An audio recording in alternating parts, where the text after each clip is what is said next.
Hi guys, welcome back to the channel. ఇప్పుడే అంటే war 2 మూవీకి వెళ్తున్నాను. కాకపోతే సినిమా మీద హైప్ ఏం లేదు, అసలు ఒక్క ఇంటర్వ్యూ కూడా ఇవ్వలేదు కదా. సో హైప్ ఏం లేదు. బట్ నాకు అంటే ఏమనుకుంటున్నాను, నేను ఎక్స్పెక్ట్ చేస్తుంది ఏంటంటే మూవీ దగ్గర నుంచి జస్ట్ ఇప్పటిదాకా అసలు యాక్షన్ చేస్తూ అంటే కార్లు అట్లా చేజింగ్లో అట్లా యాక్షన్లో పెద్ద పెద్ద యాక్షన్ సీక్వెన్స్లో ఎప్పుడు ఎన్టీఆర్ని చూడలేదు.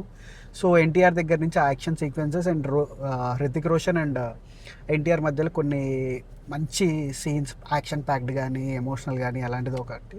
అండ్ మనం పఠాన్ మూవీ ఈ యశ్రాజ్ ఫిలిమ్స్లో ఈ స్పై యూనివర్స్లో మనము ఇంతకు ముందుకు మూవీ చూసుకుంటే పఠాన్ మూవీలో లాస్ట్లో అసలు షారుఖ్ ఖాన్ అదే సల్మాన్ ఖాన్ వస్తాడు అని అనుకోలేదు, బట్ సల్మాన్ ఖాన్ వచ్చాడు. సో ఈ మూవీలో కూడా సల్మాన్ ఖాన్ షారుఖ్ ఖాన్ ఇద్దరు వస్తే ఇంకా అసలు ఫీస్ట్ అనమాట.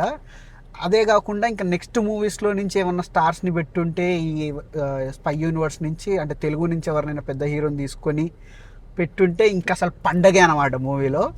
సో అది నాకైతే ఎక్స్పెక్టేషన్స్. నాకు పెద్దగా స్టోరీ ఉండాలి, ఓ ఫ్లిప్పులు అది ఇది అక్కర్లేదు. పఠాన్ మూవీ జరిగిపోయినట్టు స్లోగా హీరోయిన్ ఆబ్వియస్లీ తెలిసిపోతుంది, ఏదో ఒక లైక్ ఏజెంట్ లాగా అన్నట్టు. సో అంతే పెద్దగా అక్కర్లేదు, జస్ట్ కొన్ని యాక్షన్ సీక్వెన్స్లు ఎంటర్టైన్ అయ్యేటట్టు మూవీ ప్రొసీడింగ్స్ ఇలా ఒక 2-3 ఉంటే చాలు. అంటే గెస్ట్ రోల్స్ ఎవరైనా పెద్ద పెద్ద స్టార్స్వి. సో అంతే ఎక్స్పెక్టేషన్స్. మీకు కనుక ఇంకొక 3 hours మూవీ రివ్యూ వచ్చేస్తుంది. So if you want to watch the review please subscribe to the channel. So మూవీకి వెళ్తున్నా, ఇప్పుడే స్టార్ట్ అవబోతుంది ఇంకో 10 minutes.